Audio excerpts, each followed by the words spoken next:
لا حول ولا قوة إلا بالله العلي العظيم. أعوذ بالله من الشيطان اللعين الرجيم. بسم الله الرحمن الرحيم. الحمد لله رب العالمين، والصلاة والسلام والتحية والإكرام على النبي الأمي المكي المدني القرشي الهاشمي الأبتهي الرسول المسدد والمحمود الأحمد والمصطفى الأمجد بالقاسم محمد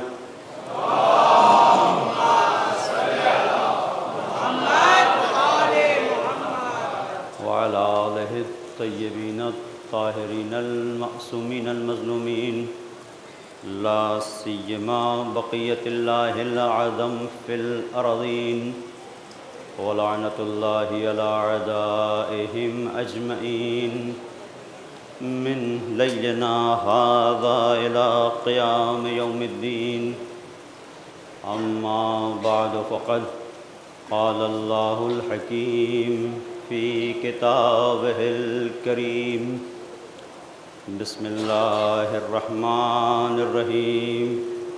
يا أيها الذين آمنوا استجيبوا لله وللرسول إذا دعاكم لما يحييكم واعلموا أن الله يحول بين المرء وقلبه وأنه إليه ترجعون. صلوات پڑھ دیں.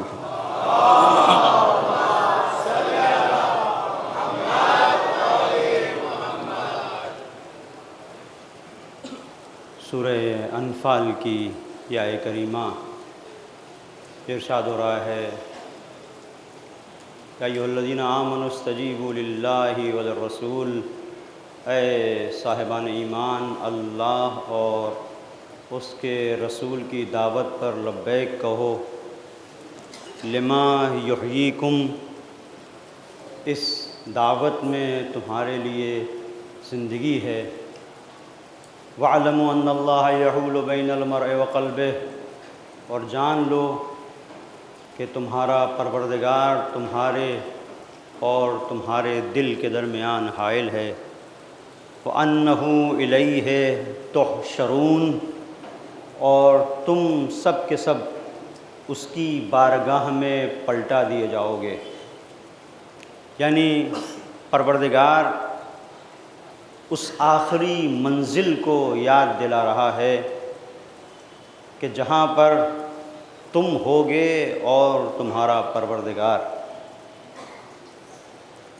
جب تم ہوگے اور تمہارا پروردگار، تو سوال یہ ہوگا کہ ہم نے جو راستہ بتایا تھا اس راستے پر کیوں نہیں چلے، اسے کیوں چھوڑا. اور جب انسان یہ کہے گا کہ یہ پریشانیاں تھیں، یہ مشکل تھی، ہماری زندگی کو خطرہ تھا، تو ادھر سے آواز آئے گی کہ جو حقیقت میں زندگی تھی اسے چھوڑ کر تم جھوٹی زندگی کو تلاش کر رہے تھے. اس لیے کہ حقیقی زندگی وہ ہے لما یحییکم، کہ جہاں پر تمہیں حیات ملتی ہے، اور یہ منزل وہ ہے کہ جہاں اللہ اور اس کا رسول تمہیں پکار رہا ہے. ہو سکتا ہے کہ ظاہری اعتبار سے جہاں اللہ اور رسول تمہیں دعوت دے رہے ہوں وہاں تمہارے لیے خطرے ہوں، خطرات ہوں، مشکلات ہوں، لیکن یہ مت بھولنا کہ واقعی زندگی کا تصور انہی خطروں کے سائے میں نکھر کے سامنے آئے گا، انہی خطروں کے سائے میں. اور اس کو حضرت ابا عبداللہ الحسین علیہ السلام نے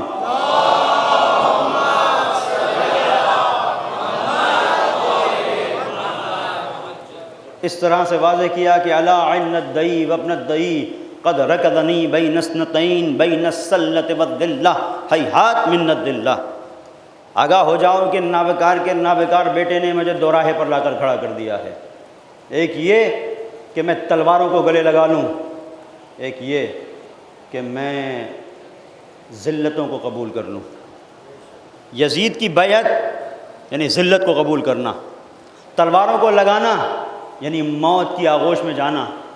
تو حسین موت کی آغوش میں جانا گوارا کرے گا، ایسی زندگی گوارا نہیں کرے گا جو ذلتوں کے سائے میں ہو، وہ زندگی حسین کو برداشت نہیں، اس لیے کہ حسین حقیقت حیات سے آشنا ہے۔ حسین جان رہے ہیں کہ واقعی حیات کا تصور اللہ اور اس کے رسول کی دعوت پر لبیک کیے بغیر حاصل نہیں ہو سکتا، اس کو سید الشہداء جان رہے ہیں۔ اور میں نے کل ایک مرحلے تک آپ کی خدمت میں عرض کیا کہ دو طرح سے ہم مسائل کو دیکھتے ہیں، ایک منزل وہ ہے کہ جہاں ظاہری آنکھ سے ہم کچھ دیکھتے ہیں، اور ایک وہ ہے کہ جہاں دل کی آنکھوں سے ہم کچھ دیکھتے ہیں۔ ظاہری آنکھوں سے دیکھنے کو بصارت کہتے ہیں، دل کی آنکھوں سے جب ہم مسائل کو دیکھتے ہیں اسے بصیرت کہتے ہیں۔ تو ہو سکتا ہے کہ ظاہر میں انسان کو نظر آئے کہ سب کچھ اس سے چھن رہا ہے، سب کچھ اس کے ہاتھوں سے جا رہا ہے، لیکن اگر دل کی آنکھ کھلی رہے گی تو انسان محسوس کرے گا کہ جو کچھ اس کے ہاتھوں سے جا رہا ہے وہ ظاہر میں جا رہا ہے، لیکن انسان صرف جسم کا نام نہیں ہے، انسان کے پاس روح بھی ہے، اور جو کچھ اس کی روح کی بلندی کے لیے ہے وہ سب کچھ محفوظ ہو رہا ہے۔ یہ نگاہ بصیرت بتائے گی، یہ نگاہ بصیرت بتائے گی کہ انسان دل کی آنکھوں سے جب مسائل کو دیکھتا ہے تو اس نتیجے تک پہنچتا ہے۔ اور جہاں بصیرت ہوتی ہے وہاں انسان اپنے ضمیر کا سودا نہیں کرتا۔ میں آپ کو ایک مثال دوں، ہانی ابن عروہ،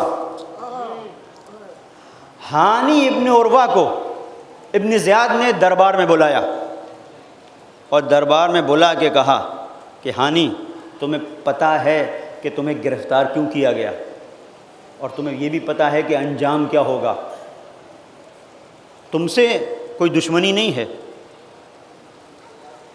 تم سے کوئی عداوت نہیں، چھوڑ دوں گا تو اپنے قبیلے کے پاس جاؤ گے۔ اور ہانی کا ایک بہت بڑا قبیلہ تھا، ایک الگ پورا ماجرا ہے، اس کی طرف میں نہیں جانا چاہتا، کہ جب ہانی راستہ چلتے تھے تو 12,000 گھوڑ سوار آپ کے ساتھ چلا کرتے تھے، اتنی بڑی شخصیت ہے۔ اور وہ کیسے گرفتار ہوئی، کیسے ابن زیاد کے دربار میں پہنچے، یہ الگ کہانی ہے، اور اس میں بھی یہی بصیرت کا عنصر شامل ہے۔ اب توجہ کیجیے گا، تو ہانی سے پوچھا کہ تمہیں چھوڑ دیا جائے گا، لیکن یہ بتاؤ کہ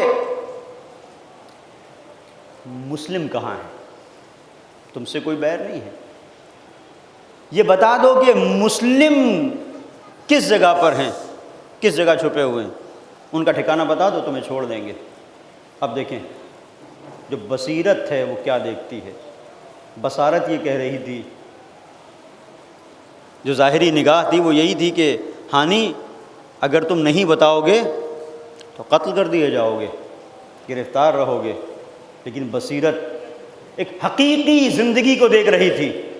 اب ہانی کا جواب سنیے، ہانی نے جواب دیا کہ ابن زیاد تو کہتا ہے کہ میں پتہ بتا دوں جناب مسلم کا، یاد رکھ جس جگہ میں کھڑا ہوا ہوں، اگر فرض کر ایسا ہو جائے کہ میں جو اپنے پیروں کو رکھ کے کھڑا ہوں اگر پیر سرکا لوں، صرف پیر سرکنے سے مسلم ابن عقیل کا پتہ چل جائے تو خدا کی قسم اپنا پیر مضبوطی سے رکھ کے کھڑا رہوں گا، لیکن اپنے پیر کو سرکاؤں گا نہیں۔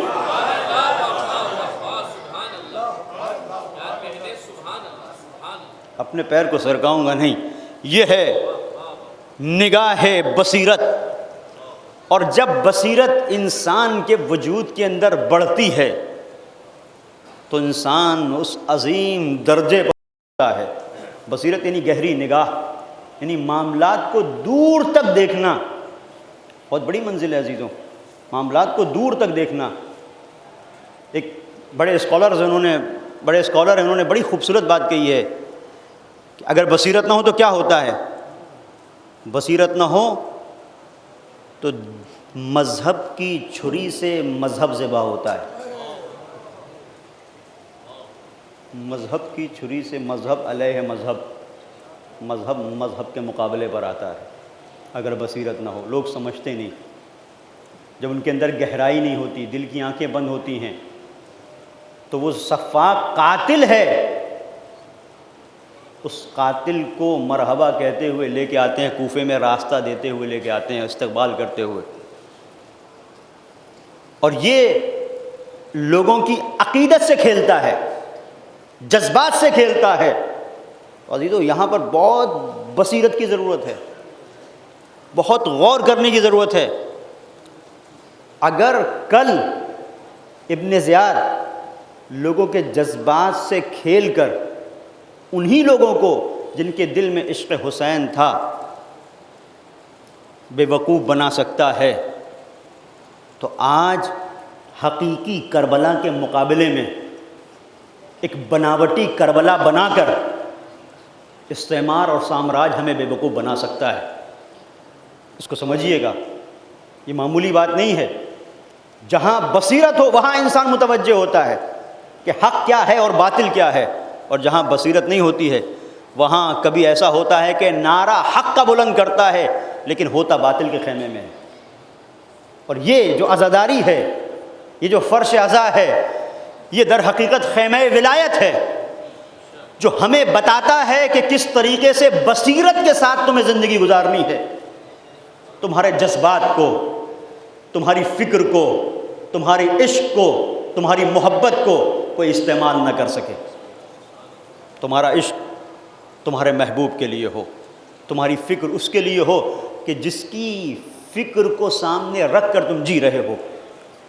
اور جب بصیرت منزل پر پہنچتی ہے اپنے، تو اب یہ ہوتا ہے کہ معصوم کی زبان قصیدہ پڑھتی ہے، کانا امن العباس نافذ البصیرہ، کہ ہمارے چچا ابو الفضل عباس بصیرت میں گہرائی رکھنے والے تھے۔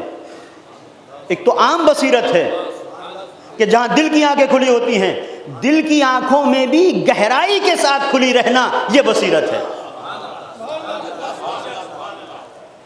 کھانا امن العباس نافذ البصیرہ وصلب الایمان، اور ان کا ایمان مستحکم تھا۔ جاہدہ مع ابی عبداللہ، اور یہ وہ شخصیت ہے کہ جس نے حضرت ابا عبداللہ الحسین کے ساتھ جہاد کیا۔ وَأَبْلَى بَلَاءً حَسَنًا، اور سخت ترین مصیبتوں کی منزل سے سربلند نکلے۔ وَمَضَى رَشِيدًا، اور کامیابی کو طے کیا۔ یہ معصوم کے کلمات ہیں کس شخصیت کے لیے؟ جس کے وجود کے اندر بصیرت پائی جاتی تھی۔ تو کربلا میں اسے سلام کیا جاتا ہے جو صاحب بصیرت ہوتا ہے۔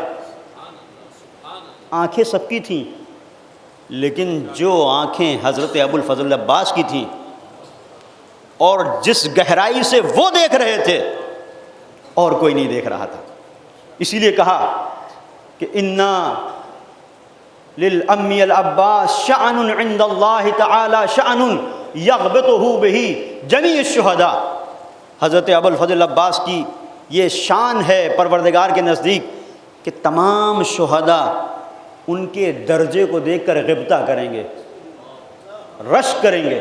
یہ کس بنیاد کے اوپر ہے؟ کہ چونکہ حضرت ابو الفضل عباس کانا امن العباس نافذ البصیرہ صلب الایمان، اور ایمان میں مستحکم تھے۔ یہ ایمان بہت بڑی منزل ہے، توجہ کیجئے گا، ایمان میں مستحکم تھے۔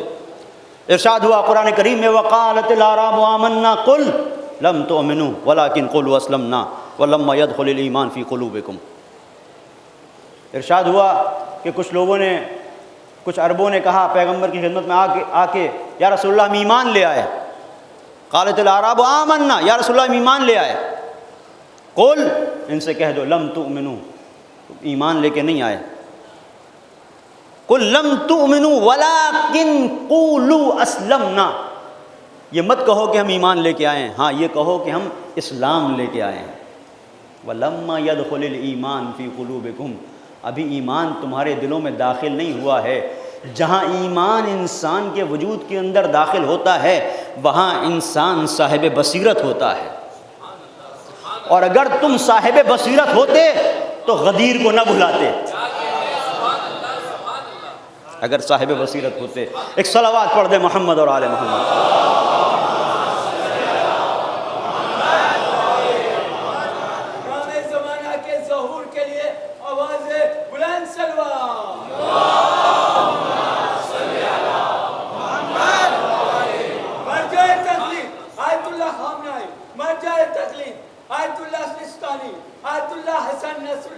تمام علماء مرجع اکرام کی سلامتی کے لیے آواز بلند صلوات۔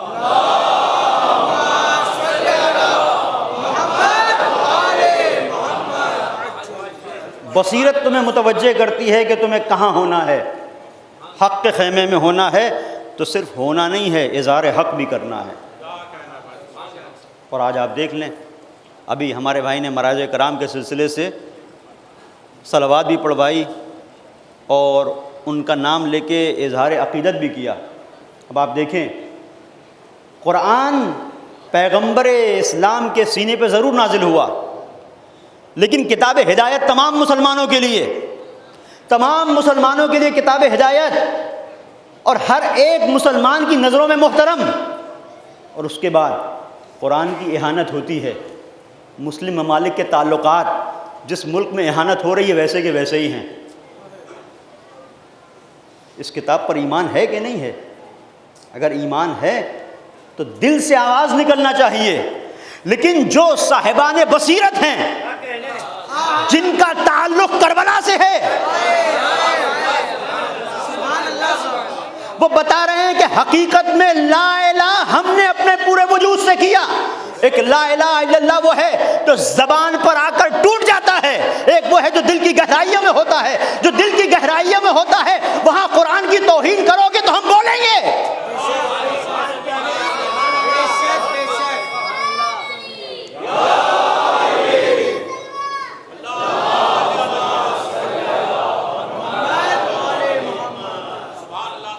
آپ کے سامنے آج اس دنیا میں آپ دیکھ لیجئے کون ہے جو اس اہانت کے خلاف بول رہا ہے۔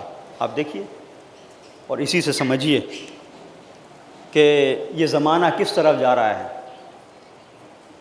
کربلا جس طریقے سے کل بول رہی تھی، کربلا آج بھی بول رہی ہے، اور کربلا کبھی خاموش نہیں رہ سکتی۔ امام کا دوسرا فقرہ کہ جس میں فرمایا کانا امن العباس نافذ البصیرہ و صلب الایمان، یہ شخصیت وہ ہے جو ایمان میں مستحکم ہے، سیسا پلائی ہوئی دیوار۔ وہاں پر مسلمان کہہ رہے تھے ہم ایمان لے کے آئے، قرآن نے کہا نہیں تم ایمان نہیں لے کے آئے۔ یہاں پر معصوم صرف ایمان کی سند نہیں دے رہا ہے بلکہ ایمان میں استحکام کی سند دے رہا ہے، ایمان میں استحکام کی سند دے رہا ہے۔ کان امن العباس نافذ البصیرہ صلب الایمان، اور بڑی خوبصورت یہاں پر گفتگو ہے ایمان کے سلسلے سے۔ ذرا سا توجہ کیجیے گا، کسی زمانے میں یہ نعرہ نیپولین کی طرف سے دیا گیا، اور وہ نعرہ یہ تھا کہ اگر تم اپنی فکر کو، اپنی شناخت کو، اپنے آپ کو بچانا چاہتے ہو تو لوہا اٹھا لو۔ لوہا مطلب اسلحہ، توجہ کیجیے گا، یہ ضروری ہے اپنی بقا کے لیے، ورنہ دنیا جینے نہیں دے گی۔ یہ ہمارا طرز فکر یہ نہیں ہے، کوئی بیچ میں سے کاٹ لے کہ مولانا نے یہ کہا، نہیں، یہ نیپولین نے کہا تھا۔ علامہ اقبال نے آگے بڑھ کر اس سے بڑی بات کی کہ نہیں، لوہا اٹھانے کی ضرورت نہیں ہے، اپنے وجود میں لوہا بن جاؤ۔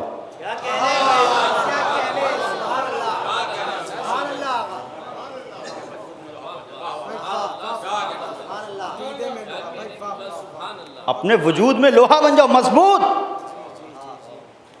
کمال ہے ہمارے ائمہ معصومین کا۔ اب سنیں، یہ اس صدی کی بات ہے، 14 صدیاں پہلے معصوم نے بڑی خوبصورت بات کہی۔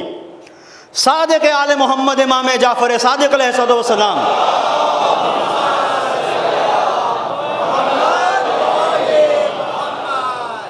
نہ لوہا اٹھانے کی ضرورت، نہ لوہا بننے کی ضرورت، آواز دی، ان المؤمن اشد من زبر الحدید، جو صاحب ایمان ہوتا ہے وہ لوہے سے زیادہ سخت ہوتا ہے۔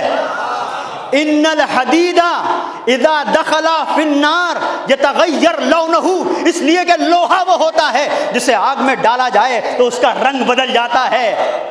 وَأَمَّا الْمُؤْمِنُ اِذَا قُتِلَ ثُمَّ نُشِرَ ثُمَّ قُتِلَ لَمْ يَتَغَيَّرْ قَلْبُهُ، لیکن مومن کی شان یہ ہے اسے قتل کیا جائے، دوبارہ حیات دی جائے، دوبارہ قتل کیا جائے، دوبارہ حیات دی جائے، اس کا دل تبدیل نہیں ہوتا۔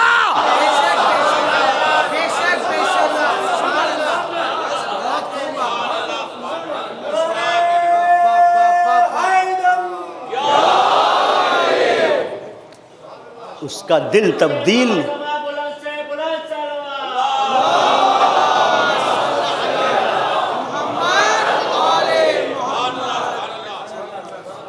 اور یہ حدیث امام نے فرمائی، شہدائے کربلا نے اس کی تصدیق کی کہ جب حسین نے آواز حل من ناصر ینصرنا بلند کی تو شہدائے کربلا کے لاشوں نے تڑپ تڑپ کے آواز دی کہ موت نے مجبور نہ کیا ہوتا تو دوبارہ آپ کی نصرت کے لیے آمادہ ہوتے۔ یہ بتا رہے تھے وہ اور تھے جو ہمارے مقابلے پر آئے، ہمارے وجود کے اندر ایمان سرایت کر گیا ہے، یہ ایمان کی طاقت ہے جو آواز دے رہی ہے 1000 بار بھی زندہ کیا جائے تب بھی آپ کی نصرت سے منہ نہیں موڑیں گے۔ صلوات پڑھ دے محمد اور آل محمد۔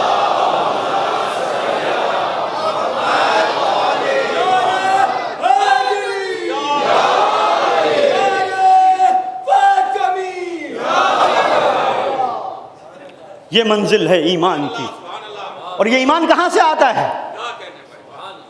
موضوع جو ہے اپنا جو آپ سن رہے ہیں، محبت حسین سے لبیک یا حسین تک، محبت حسین سے لبیک یا حسین تک کا جو سفر ہے اسی کا دوسرا نام ایمان ہے۔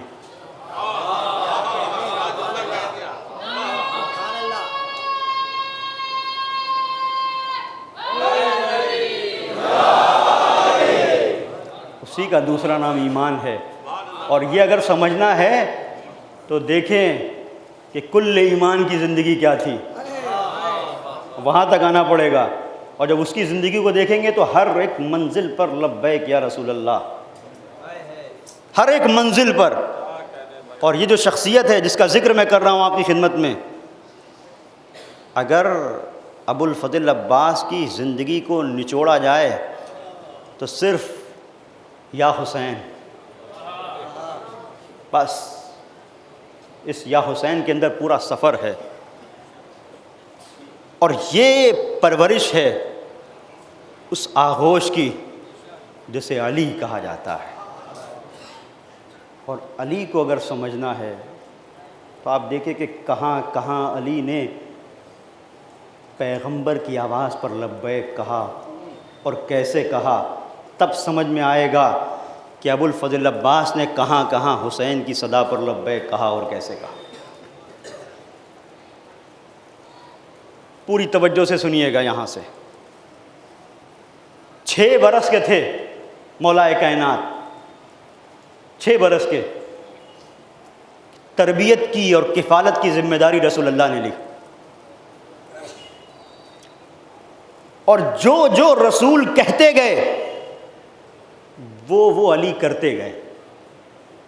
اگر مرتبہ آپ کو سمجھنا ہے ابو الفضل عباس کا تو اس کے لیے تھوڑا سا پیچھے آنا پڑے گا۔ یہ عباس کسی کی دعا کا نام ہے، اب کس کی دعا کا نام ہے اس کو سمجھنا ہوگا کہ کس کی دعا کا نام ہے، وہ ذات کون ہے۔ وہ ذات یہ ہے کہ 6 سال کی تھی، رسول اللہ نے اپنی آغوش تربیت میں لیا۔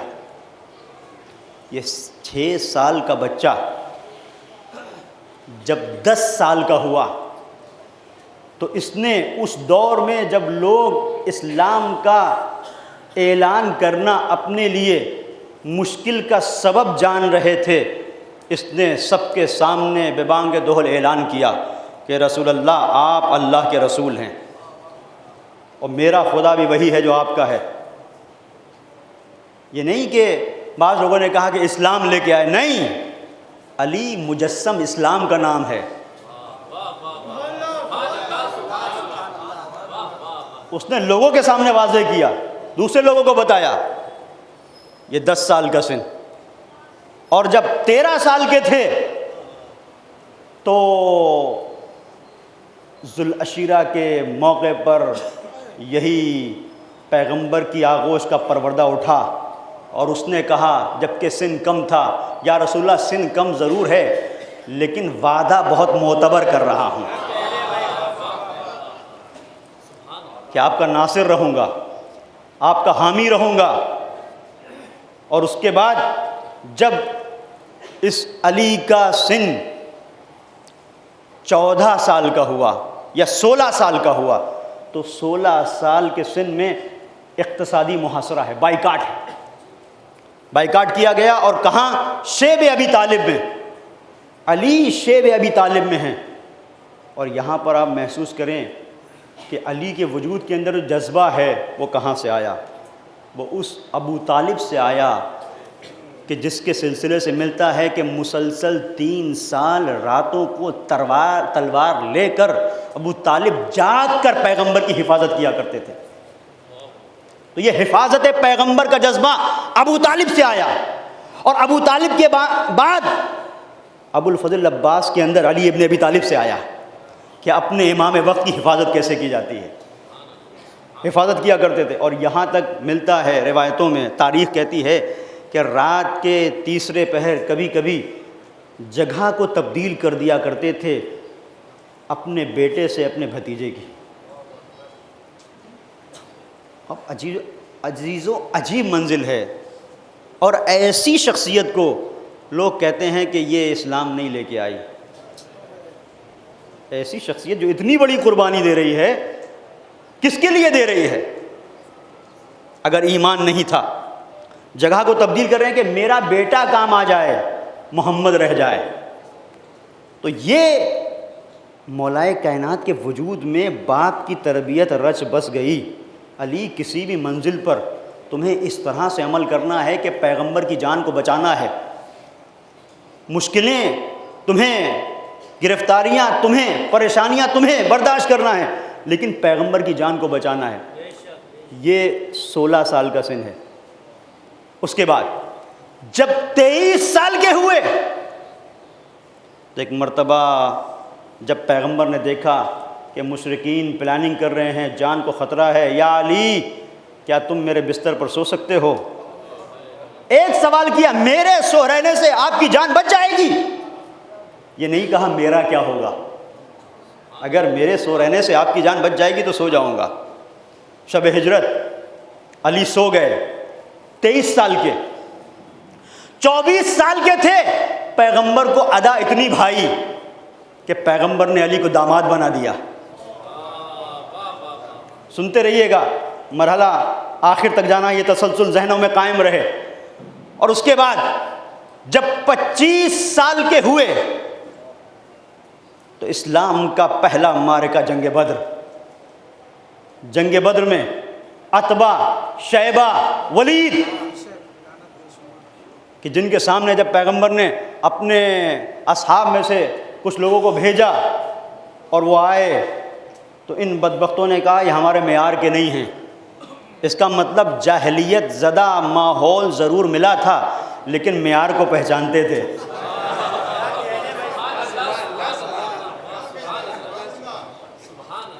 اور جب حمزہ، عبیدہ اور علی کو بھیجا تو کہا ہاں، اب اس میں آپ دیکھیں دامن وقت میں گنجائش ہوتی تو میں عرض کرتا، بہت تیزی کے ساتھ ایک مرحلے تک لے کے جانا چاہتا ہوں، ایک مرحلے تک لے کے جانا چاہتا ہوں۔ اب جب یہ مقابلے پر آئے تو آپ دیکھیں تاریخ میں ملتا ہے کہ ولید کے مقابلے پر علی ابن ابی طالب تھے، پہلے ہی وار میں کام تمام کیا۔ ادھر عتبہ کے مقابلے پر جناب حمزہ تھے، شیبہ، عبیدہ کے ساتھ عبیدہ بن عبد المطلب۔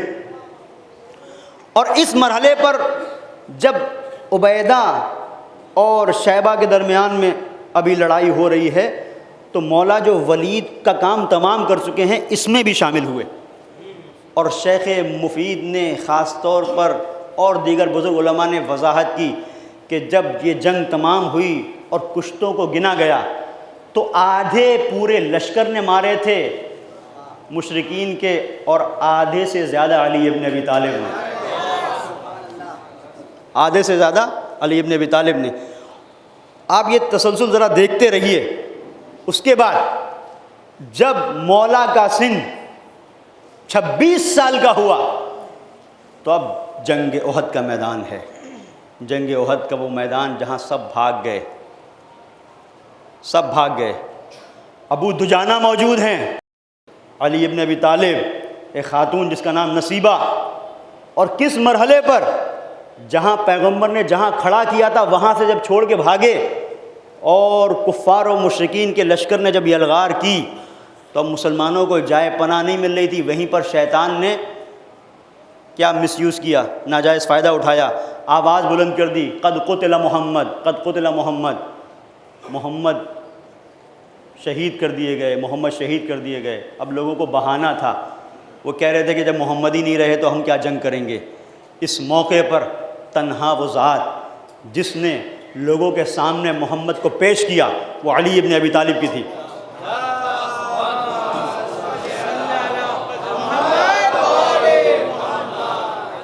اور جب دیکھا کہ نظر نہیں آ رہے ہیں تو دیکھا ایک گھاٹی کی طرح ایک جگہ تھی، وہاں پر دیکھا بہت پیاسے تھے محمد مصطفیٰ، بہت پیاسے تھے، زخم لگ چکے تھے۔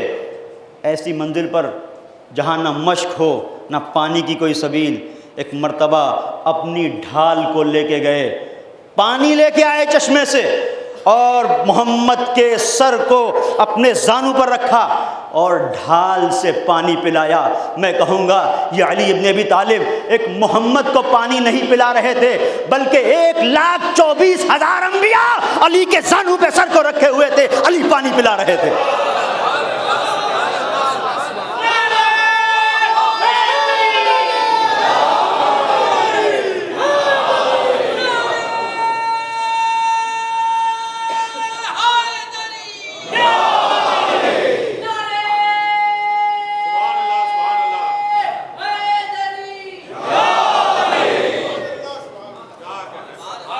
28 سال کے ہوئے جنگ احزاب کہ جہاں پر سند ملی کل ایمان کی، 30 سال کے ہوئے فاتح خیبر بنے تیزی کے ساتھ۔ اب یہ سارے آپ بس یہ سمجھ لیں کہ تیزی کے ساتھ یہ ایک طرح سے ایک پوری تاریخ کے ابواب ہیں جو آپ کے سامنے رکھ رہا ہوں۔ فاتح خیبر 30 سال کے سن میں، اس کے بعد جب علی کا سن 32 سال کا ہوا تو جن ہاتھوں میں رہتی تھی ذوالفقار انہی ہاتھوں میں آ گیا قلم۔ صلح حدیبیہ کا موقع جہاں پر لوگ سوچ رہے تھے کہ تلوار تو علی چلاتے تھے، لکھنے کے لیے تو ہمیں مل جائے گا، لیکن پیغمبر نے گوارا نہیں کیا کہ صلح نامے تک کے شرائط، اس کے لیے بھی صلاحیت کی ضرورت ہے۔ اور جسے باب علم بنا چکے اس سے نہیں لکھوائیں گے تو کس سے لکھوائیں گے؟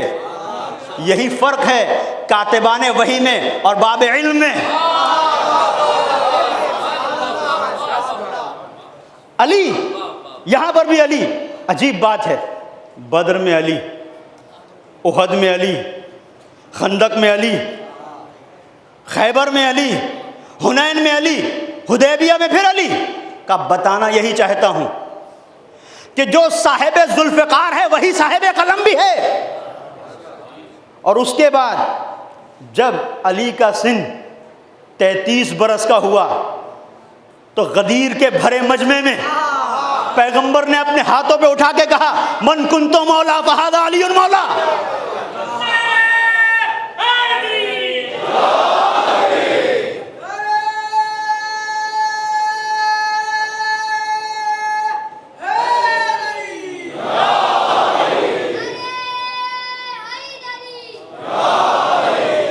تو پیغمبر یہ جو اعلان ولایت تھا پہلے بھی تو ہو سکتا تھا، تو شاید پیغمبر آواز ہو سکتا تھا، لیکن میں نے چاہا کہ فتح مکہ کے بعد ہو، جب آیت نازل ہوئی انا فتحنا لک فتحا مبینا، یہ صلح حدیبیہ کے بعد کی منزل ہے، جب علی کے ہاتھوں میں قلم آیا تو بتانا یہ چاہا کہ میں اس کو تمہارے اوپر حاکم بنا رہا ہوں جو صرف تلوار چلانا نہیں جانتا، وہ صاحب قلم بھی ہے۔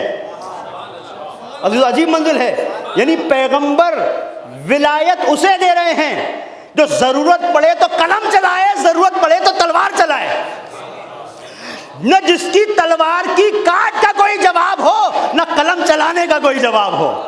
ایک صلوات پڑھیں محمد اور آل محمد پر۔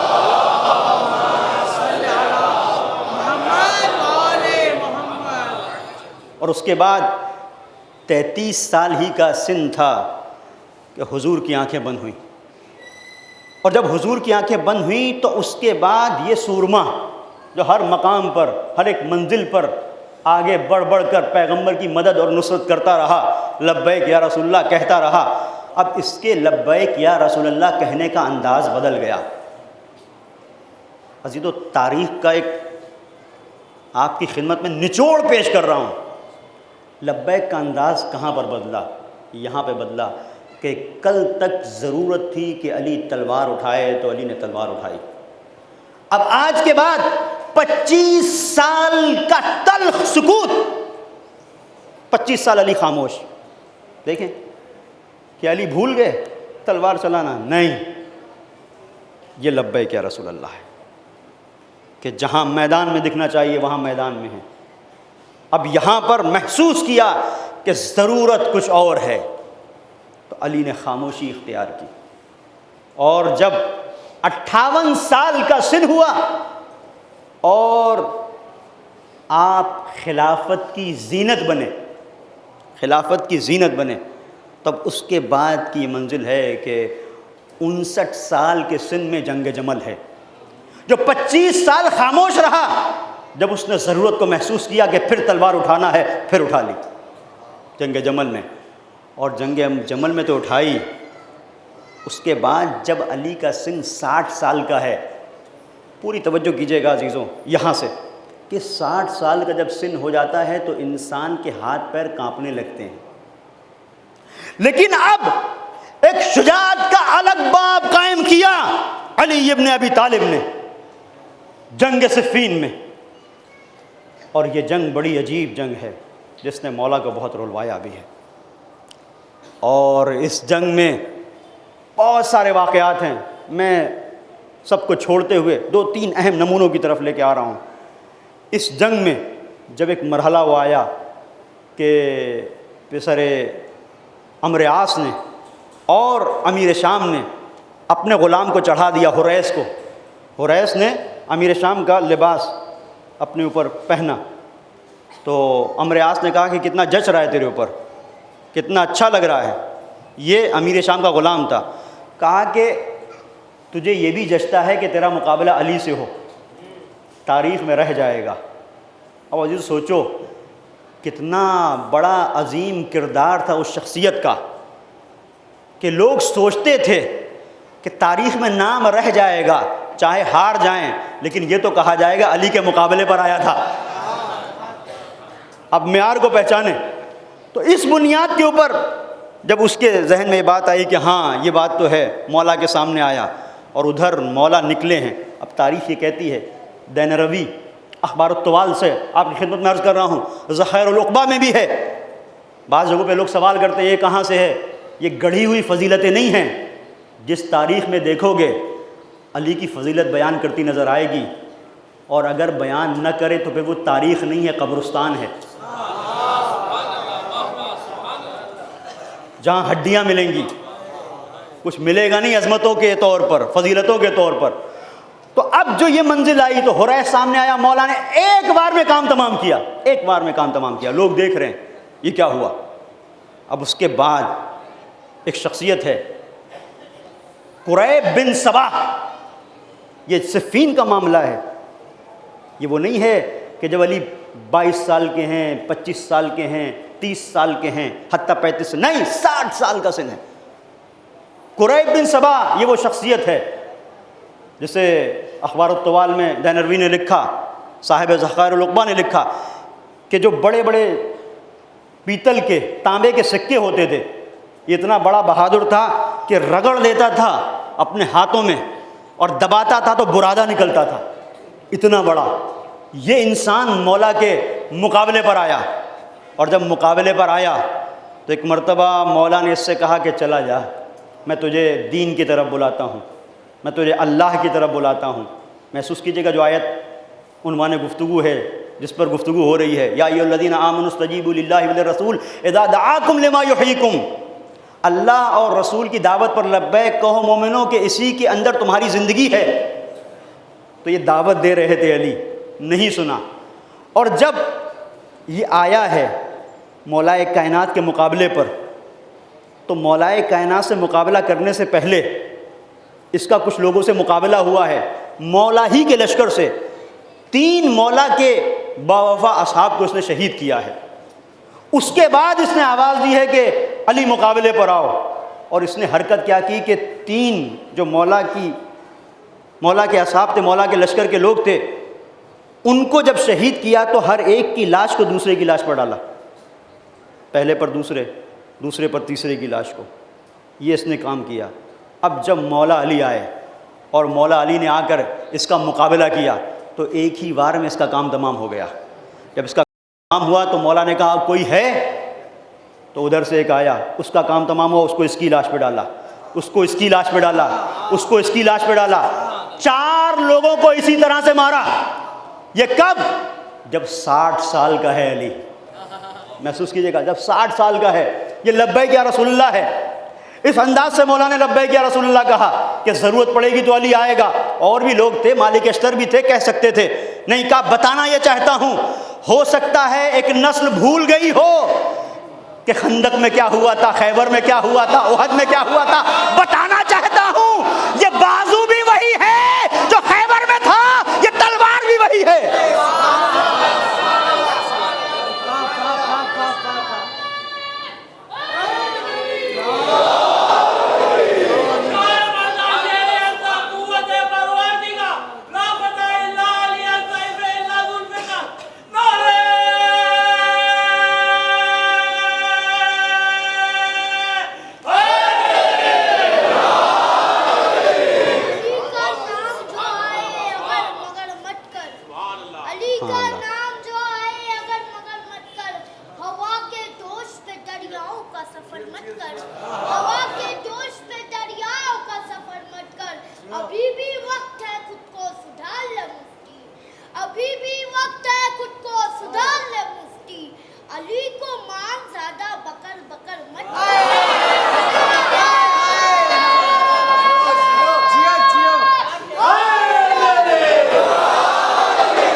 اور جب ان 4 بڑے بڑے بہادروں کو فنار کر دیا قریب بن صبا کے ساتھ، تو اب تاریخ میں بڑا پرلطف معاملہ ہے. اب امریاس کہتا ہے امیر شام سے کہ دیکھ یہ 4 لوگوں سے جنگ کی ہے علی نے، اب علی تھک گئے ہیں، کم سے کم تھکے ہوئے علی سے تو مقابلہ کر لے. اب اس کا جواب سنو، وہ کہتا ہے کیا چاہتا ہے؟ میری موت کی تمنا کر رہا ہے. یعنی دشمن بھی جانتا تھا کہ علی وہ ہے جو لبیک یا رسول اللہ کی منزل پہ تھکا نہیں کرتا.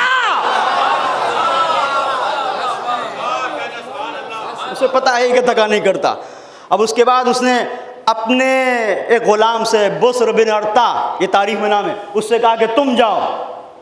وہ جانے کے لیے تیار نہیں ہے، لیکن کہا کہ جاؤ، اور اسے جوش دلایا کہ لوگ کیا کہیں گے، تمہارا انداز کیا ہے، یہ تو تھکے ہوئے ہیں. اس طرح سے وہ بھی اپنی جان سے سیر ہوا تھا. آیا، اب تاریخ آپ کے حوالے کر رہا ہوں، پوری توجہ کیجیے گا. آیا، مولا نے حملہ کیا، اس نے بھی ایک حملہ کیا. اور اس کے بعد زخمی ہوا. مولا دوسرا حملہ کرنا چاہتے تھے کہ اس کا کام تمام کرے. اب اپنے سامنے یہ ذوالفقار نہیں لپکتی ہوئی موت کو دیکھ رہا تھا, تو کرے تو کیا کرے. یہ خبیث انسان کیا کر سکتا تھا, خبیثوں کا وارث تھا, اپنے آپ کو برہنہ کر دیا. جیسے ہی برہنہ کیا علی نے اس کو چھوڑ دیا. یہ علی کی منزلت کو پہچانے. علی اپنے دشمنوں کے ساتھ بھی اصولوں کا پابند ہے. جس کی دشمنی کے اصول ہو اس کی دوستی کے اصول کتنے گرا قیمت ہوں گے.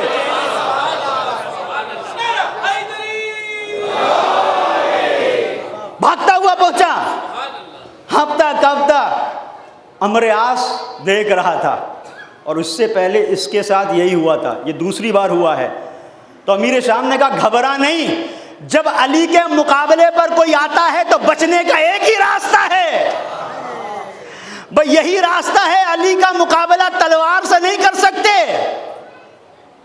علی اتنا باحیا ہے, اتنا غیرت دار ہے کہ دشمن جو بہت مطلوب ہو اس پر بھی تلوار نہیں اٹھاتا اگر وہ حد سے زیادہ نیچا گر جائے. تو علی اس پر بھی تلوار نہیں اٹھاتا. کہا یہ تیرے ساتھ میں نہیں ہوا بلکہ اس سے پہلے عمرو عاص کے ساتھ ہو گیا. یہ جو بیٹھا ہے میرے سامنے یہ بھی ننگا ہو کے آیا تھا. اس کا مطلب یہ ہے کہ عزیزوں علی نے ایک تاریخ رقم کی. علی کی تلوار چلتی ہے تو بچنے کا طریقہ یہی ہے کہ بس ننگے ہو جاؤ. کل علی کی تلوار ننگا کر رہی تھی, آج علی کا کردار ننگا کر رہا ہے.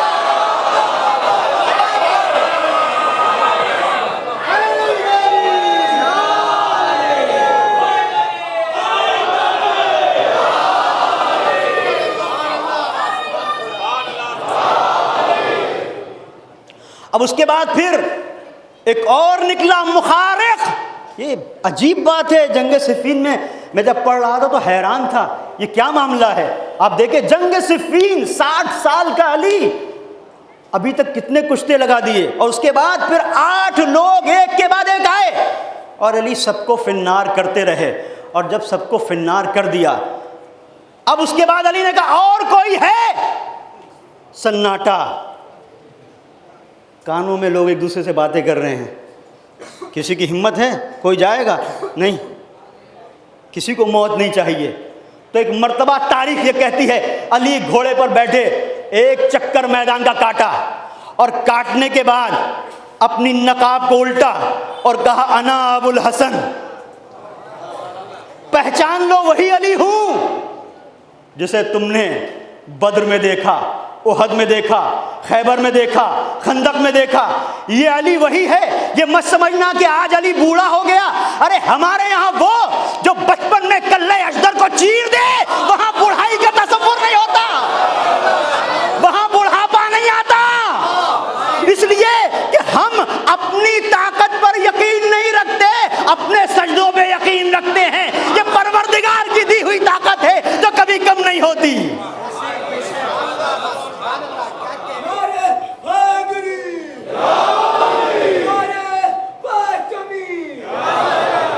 اور اسی مرحلے پر اب یہ میں نے کسی اور تاریخ کی کتاب میں نہیں پڑھا, لیکن بیر جندی کی کتاب ہے کبریت احمر, انہوں نے اس میں نقل کیا کہ ایک مرتبہ جب علی آئے تو آنے کے بعد علی نے ایک جوان کو بلایا جس کا سن 17 سال کا تھا.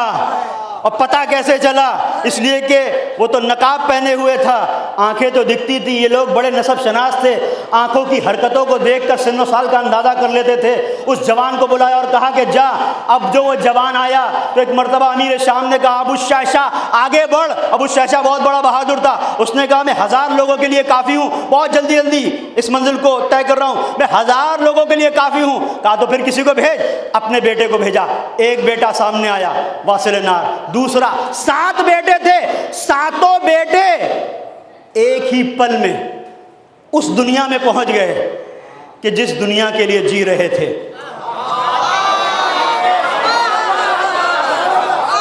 بغض علی کو رکھ کر انسان جہنم کے علاوہ کہاں جائے گا؟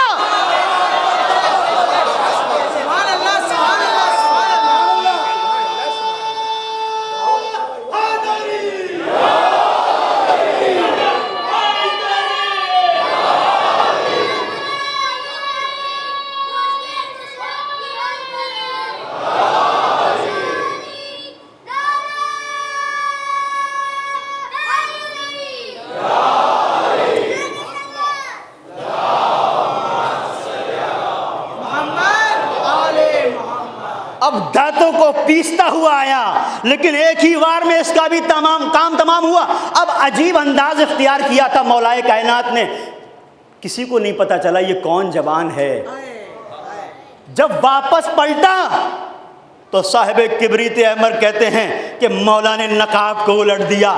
اب ہر ایک دیکھ رہا ہے یہ تو ابو الفضل عباس ہے، یہ شخصیت۔ تو اب کیا ہوا؟ اب لوگوں میں باتیں مشہور ہوئی کہ وہ جو آیا تھا وہ کون تھا، جس کی چال، جس کی ڈھال، جس کا انداز، جس کا تلوار چلانا، جس کا آگے بڑھ کر حملہ کرنا، یہ بالکل ویسا ہی تھا جیسے علی کی طرح۔ تو لوگوں نے کہا عباس عباس عباس، اب ہر طرف سے آوازیں بلند ہوئیں عباس عباس عباس۔ تو اب یہ سمجھ میں آتا ہے کہ جب جری اجازت لے کے چلا اور 4000 کے لشکر کو چھانٹ دیا تو عزیزو ترائی میں اترے ہیں نا، تو اب تو ترائی میں اترا ہے تو لشکر کہاں ہے؟ کچھ دیر تو لگی مشکیزے کو بھرنے میں، تو حملہ ہونا چاہیے تھا، اب لوگ آنا چاہیے تھے، لیکن منزل یہی تھی۔ ادھر صفین کی ہیبت پکار رہی تھی یہ علی کا لال ہے، ادھر وہ آوازیں جو انہوں نے اپنے کانوں سے سنی عباس عباس عباس، تو اتنی دور میدان چھوڑ کے بھاگ گئے کہ ان کی دسترس سے بہت دور تھا یہ غازی، اور اس نے دریا پہ قبضہ جما لیا۔ یہ مرحلہ ہے شجاعت ابو الفضل عباس کا، اور یہ کہاں سے ملا کہ لبیک یا حسین کہنا ہے تو کیسے کہنا ہے؟ جیسے میرے بابا نے لبیک یا رسول اللہ کہا۔ بس عزیزوں آج تاخیر کے لیے بہت معذرت۔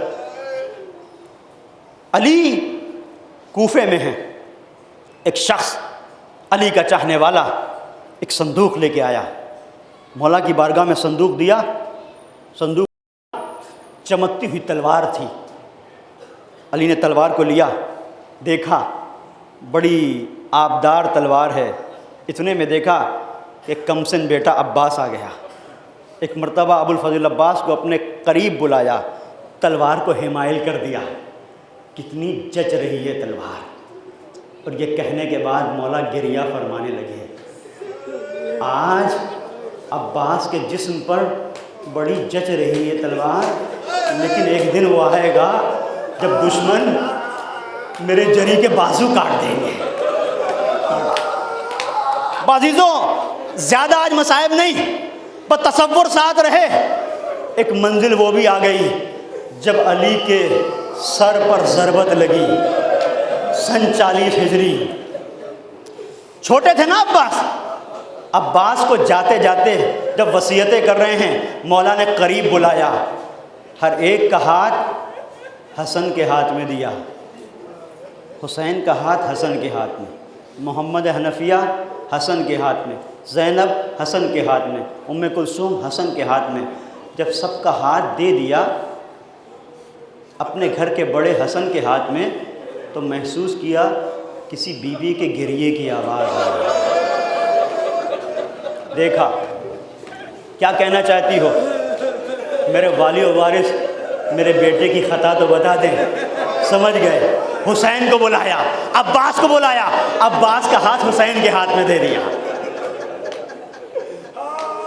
اور دینے کے بعد عباس کو اپنے سینے پہ لگایا، اور لگانے کے بعد ایک جملہ کہا، عباس اذا کان یوم عاشوراء وانت دخلت فی المشرع، عباس جب عاشور کا دن آئے اور تو گھاٹ پہ قبضہ جما لے، ایاک ان تشرب الماء، میرے لال پانی نہ پینا، پانی نہ پینا۔ بعزیزو یا ابو الفضل عباس میں نے ختم کر دیا، کیسے اجازت لی، کیسے چلے، یہ سب نہیں پڑھوں گا، بس آخری منزل جیسے اجازت ملی، جو کچھ بھی ہوا وہ دل سکینہ جانب اتنا ہے، یہ سوچ لینا کہ جب ابو الفضل عباس نکلے ہیں تو سکینہ بچوں کو حلقہ بنا کے در خیمہ پہ ہے کہ میرا چچا جا رہا ہے، بچوں اب تم پیاسے نہیں رہو گے۔ وہ عباس پہنچے، فرات میں پہنچے، ترائی پہ پہنچے، 4000 کا لشکر چھٹا۔ فرات میں پہنچنے کے بعد ارے مشکیزے کو ڈال دیا، مشکیزہ خشک تھا، تھوڑی دیر لگی بھرنے میں۔ جب مشکیزہ بھر گیا، ایک مرتبہ چلو میں پانی کو لیا، لینے کے بعد عباس نے پانی کو دیکھا اور دوبارہ پانی کو پانی کے منہ پہ مار دیا۔ اب بعض لوگ کہتے ہیں فذکر عطش الحسین، حسین کی پیاس یاد آ گئی۔ نہیں، یاد اسے آتی ہے جو کسی ایک لمحے بھولا ہو، یاد اسے آتی ہے جس کے کبھی تصور میں خیال حسین نہ ہو، جس کے وجود میں حسین ہے، جس کی ہر سانس میں سکینہ ہے، وہ کیسے بھول سکتا ہے؟ بات ہی نہیں تھی، بات کیا تھی؟ بتانا یہ چاہتے تھے اے بابا عباس باوفا کو لوگ اس کی وفا سے ناز کا یاد کریں گے۔ اے بابا سن 40 ہجری کا وہ ہنگام یاد ہے کہ میں چھوٹا تھا، سینے سے لگا کے کہا تھا عباس جب گھاٹ پہ قبضہ ہو جائے یا کون تشربل ماں میرے لال پانی نہ پینا۔ اے بابا وہ دن آ گیا، گھاٹ پہ تیرے لال کا قبضہ ہے، پانی پہ قبضہ ہے۔ یہ بابا سے کہہ رہے ہیں نجف کی طرف رک گیا ہوگا، بابا وصیت کو پورا کر رہا ہوں۔ اور پانی کو پانی کے منہ پہ ڈالا، مشکیزے کو لیا، لے کے چلے، بھاگا ہوا لشکر پلٹا۔ بازی تو نخلستانوں سے ہو کے گزر رہے تھے، مشکیزہ تھا، ساری توجہ جنگ پہ نہیں تھی، اس بات پہ تھی کہ مشق پہنچ جائے۔ ایک ظالم نے وار کیا، دائنا بازو قلم ہوا، ایک جھٹکا لگا، بازیزو مشق علم کو بائیں بازو سے سنبھالا، ارے سنبھالا تھا کہ ایک اور وار ہوا، سنبھلا نہ گیا، مشکیزے کو دانتوں سے سنبھال لیا اور لے کے چل رہے ہیں۔ ارے اب بازو نہیں رہے، ام البنین کی کمائی۔ ارے کس طرح سے خیمے کی طرف دشمن کہتا ہے میں نے اب تک کسی جری کو نہیں دیکھا، کسی بہادر کو نہیں دیکھا، ایک ہاتھ کٹ جاتا ہے، زخم لگ جائے تو انسان سے برداشت نہیں ہوتا، ایک بازو نہیں جس کے دونوں بازو کٹ گئے، وہ مسلسل چلتا چلا جا رہا ہے۔ میں نے جو غور کیا تو کیا دیکھا، کچھ ہے جسے بچا کے جری لے کے جا رہا، کہتا ہے میں نے دیکھا ہاتھ کٹ جانے کے بعد رکابوں پہ یہ جری زور دیتا ہے، خیموں کی طرف دیکھتا ہے اور جملے ہیں اللہم آسمان کی طرف۔ اب ہاتھ نہیں، آپ دعا کرتے ہیں، ہاتھوں کو اٹھاتے ہو نا دوستو، یہ کٹے ہوئے بازو یہ کیسے اٹھے؟ ارے عباس اپنے چہرے کو اٹھا کے اے پروردگار یہ بازو تو کٹ گئے، لیکن علی کا لال ہوں، ایک دعا ہے اللہم اوصلنی الیہم فإنا اطفال الحسین عطشانہ، پروردگار اتنی طاقت دے دے کہ مشکیزہ خیمے تک پہنچ جائے، ایک مرتبہ وہ نہیں کہتا ہے کہ میں سمجھ گیا عباس کی جان خود میں نہیں مشکیزے میں ہے، ایک مرتبہ دور سے نشانہ لیا، ارے سنسناتا ہوا تیر مشکیزے پہ لگا، عباس کی آنکھ ٹوٹی، عجیب اسی منزل میں ایک تیر آنکھ میں لگا،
مرتبہ ایک خواہش کی، ایک خواہش کی، اور کس منزل پر؟ آج سے پہلے کبھی بھی اگر عباس کہیں بیٹھے ہوئے ہوں اور حسین پہنچے تو عباس کھڑے ہو گئے۔ عباس کبھی ایسا نہیں ہوا کہ حسین کو دیکھ کر عباس بیٹھے رہے ہو۔ میں کہوں گا غازی تمہارا مولا آ رہا ہے، حسین آ رہے ہیں، شاید آواز دے اب بازو کہاں جن کا سہارا لے کر کھڑا ہو جاؤں۔